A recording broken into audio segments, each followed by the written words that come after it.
નમસ્તે મિત્રો. આજે હનુમાન જયંતિ.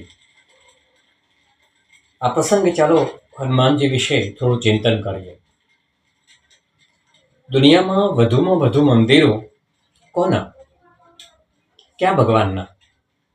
રામના? ભગવાન શંકરના? માતાજીના? તો એનો જવાબ છે કે સૌથી વધારે મંદિરો હનુમાનજીના. રામ ભગવાન હતા, હનુમાનજી તો સેવક હતા. આપણે એમને ભગવાન નહોતા કહેતા, રામના સેવક કહીએ છીએ. છતાં પણ સેવકના મંદિરો વધારે. ભલે કોઈ પણ ભગવાનનું મંદિર હોય, પણ શરૂઆત હનુમાનજીના મંદિરથી થાય, ગણપતિના મંદિરથી થાય. હનુમાનજીના મંદિરો શું કામ આટલા બધા? હનુમાનજી શા માટે આટલા બધા પૂજાય છે? જો સૌથી વધુમાં વધુ કોઈ મંત્રો બોલાતા હોય ને તો એ હનુમાન ચાલીસા છે. હનુમાન ચાલીસા લોકો શું કામ ગાય છે? હનુમાનજીને કેટલા લોકોએ કેટલા બધા નામ આપ્યા છે. દરેકના પોતપોતાના સ્વતંત્ર હનુમાન. દરેક વિસ્તારમાં, દરેક ગલીઓમાં, દરેક મંદિરોમાં પોતપોતાના હનુમાનનો લોકોએ સ્થાપન કર્યું છે. શું કામ? એ વિઘ્નહર્તા છે, એ કષ્ટભંજન છે, એ દુઃખભંજન છે.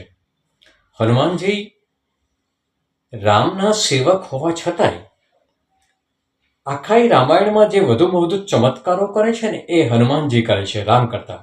રામ જરૂર એક અદ્ભુત શક્તિ લઈને આવ્યા છે, પણ વધુ જે ચમત્કારો કરે છે એ રામને કરવા નથી પડતા, એનો સેવક કરી બતાવે છે.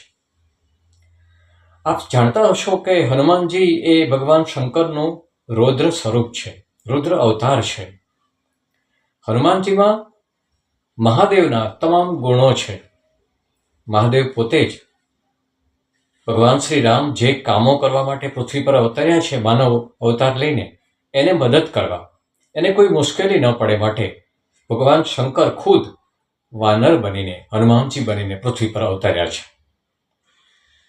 એ ભગવાન રામનું જે મિશન છે, જે કામ લઈને આવ્યા છે, એ પૂરું કરવામાં સપોર્ટ કરવા માટે આવ્યા છે.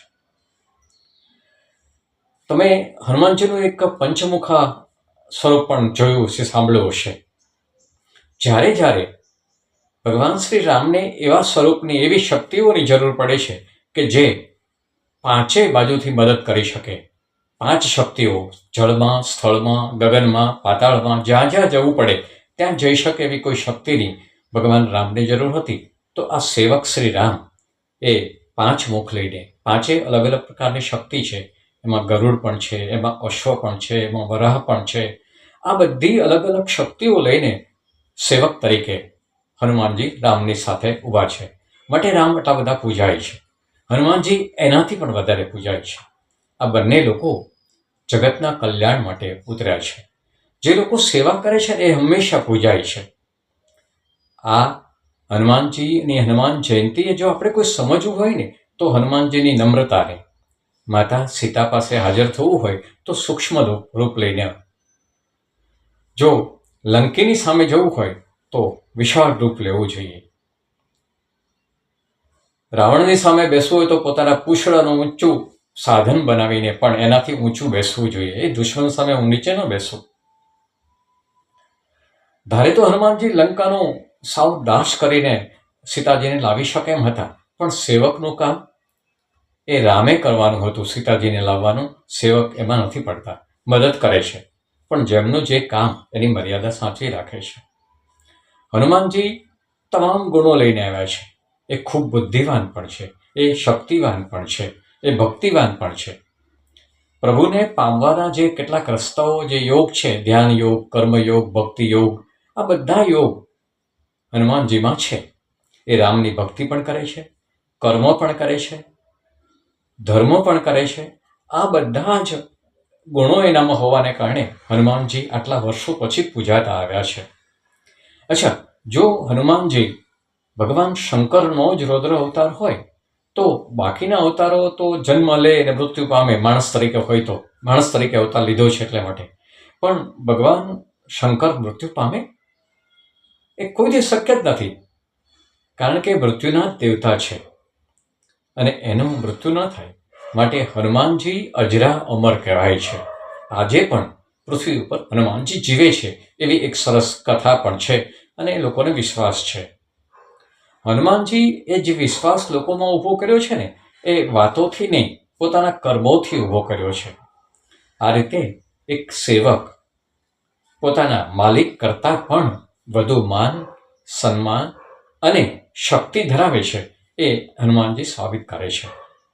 હનુમાનજીને હનુમાન જયંતીએ પૂજવા કરતાં એમના ગુણોને શીખવાની જરૂર છે. મેં કેટલાય ઉદ્યોગોમાં જોયું છે કે ઉદ્યોગના ઉદ્યોગપતિઓ અને માલિકો જરૂર માન સન્માન પામે છે. એમના પરિવારના લોકો વારસાગત રીતે એ સંભાળતા જાય અને સૌ એમને પણ માન આપે, સમજાય છે. પણ કેટલાક સેવકો, કેટલાક કર્મચારીઓ જે સેવા ભાવથી, સમર્પિત ભાવથી હનુમાનજીની જેમ કામ કરતા આવ્યા છે એ બહુ નાનકડા સ્થાનથી ખૂબ ઊંચે સુધી સન્માન પામ્યા છે અને આજે પણ એ પોતાના ક્ષેત્રમાં પૂજાય છે. મિત્રો, હનુમાનજી પાસેથી શીખવા જેવું કોઈ હોય ને તો આ છે કે તમે જે સેવા કાર્ય માટે આવ્યા છો ને એમાં એટલી નમ્રતા જોઈએ, એટલું જ્ઞાન જોઈએ. હનુમાનજીના મુખ ઉપર હંમેશા સ્મિત હોય. એ કારણ કે શંકરના અવતાર છે. એ સમજે છે કે આ બધી લીલા તો મારી જ છે.